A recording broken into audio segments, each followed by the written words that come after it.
A quick roundup of global developments only on StratNews Global.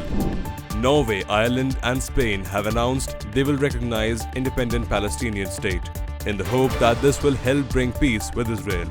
European Union members Slovenia and Malta have also indicated in recent weeks that they will plan to make the recognition, arguing a two-state solution is essential for lasting peace in the region. Before the announcement, some 143 out of 193 member states of the UN recognized a Palestinian state. The moves come as Israeli forces have led assaults on the northern and southern edges of the Gaza Strip in May, causing a new exodus of hundreds of thousands of people and sharply restricted the flow of aid, raising the risk of famine. Today, Ireland, Norway and Spain are announcing that we recognise the state of Palestine. Each of us will now undertake whatever national steps are necessary to give effect to that decision. In the lead up to today's announcement, I've spoken with a number of other leaders and counterparts, and I'm confident that further countries will join us in taking this important step in the coming weeks. This is an historic and important day for Ireland and for Palestine. Vietnam's parliament has elected Police Minister To Lam as the new president. Analysts see this as a stepping stone for Lam to bid later for the position of chief of the ruling Communist Party, the country's top job. Lam's election followed the appointment by Vietnamese National Assembly of its new chairman, former deputy Chan Than Man, possibly bringing to a temporary end 2 months of heightened political turbulence, which saw the exit of 3 of Vietnamese top 5 leaders over unspecified wrongdoings. As head of the Public Security Ministry, Lam, 66, has been a crucial figure in a sweeping anti-graft campaign known as Blazing Furnace, which is aimed at rooting out widespread corruption but has also been seen by critics as a tool to sideline opponents during political infighting. The president holds a largely ceremonial role but is one of the country's top 4 political positions, the so-called 4 pillars.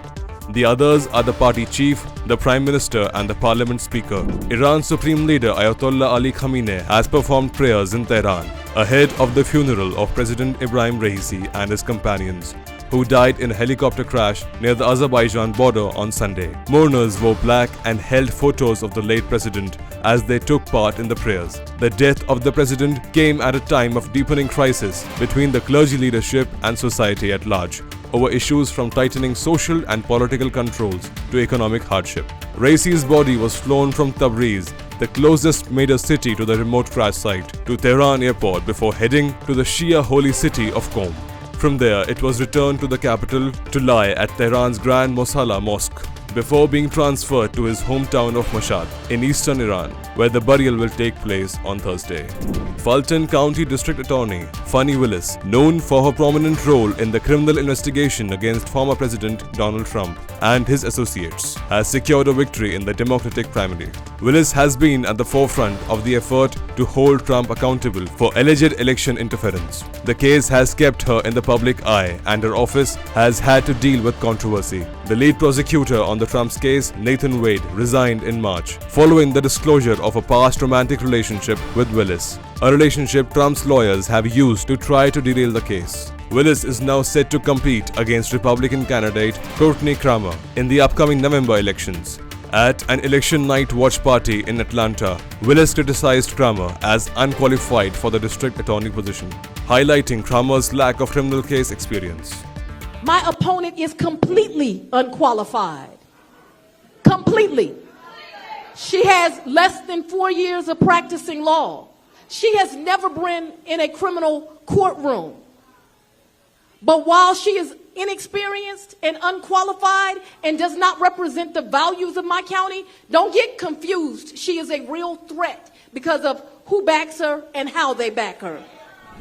Safety is a priority in the use of artificial intelligence.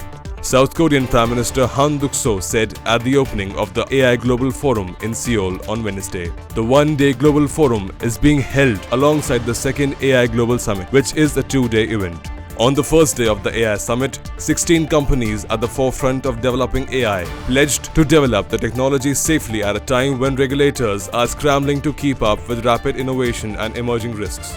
The companies included Google, Meta, Microsoft and OpenAI, as well as firms from China, South Korea and the UAE. They were backed by a broader declaration from the G7 countries, the EU, Singapore, Australia and South Korea at a virtual meeting. Indeed, safety, innovation, and inclusivity are the central themes of the AI Seoul Summit and the AI Global Forum. Safety is a priority. Safety strengthens public trust in AI. No one can deny that safety features are a critical element that determines the competitive edge and sustainability of AI models in the global market. US Senator Bernie Sanders has spoken out in support of the International Criminal Court prosecutors' request for arrest warrants for Israeli leaders over the Gaza war, one of the few senators to do so publicly. There is evidence Israel has committed war crimes in Gaza, and there must be consequences, Sanders said on the Senate floor. Sanders, an independent, is a former presidential candidate and a leader of the progressive movement. President Joe Biden has rejected the ICC move to issue warrants against Israeli PM Benjamin Netanyahu and Defense Minister Yoav Gallant, saying there's no genocide happening in Gaza. I believe that there is substantial evidence that the extreme right-wing Israeli government, led by Netanyahu, has used starvation as a weapon of war and has clearly targeted civilians and civilian infrastructure. Yes, Israel has the right to go after Hamas. Very few people doubt that.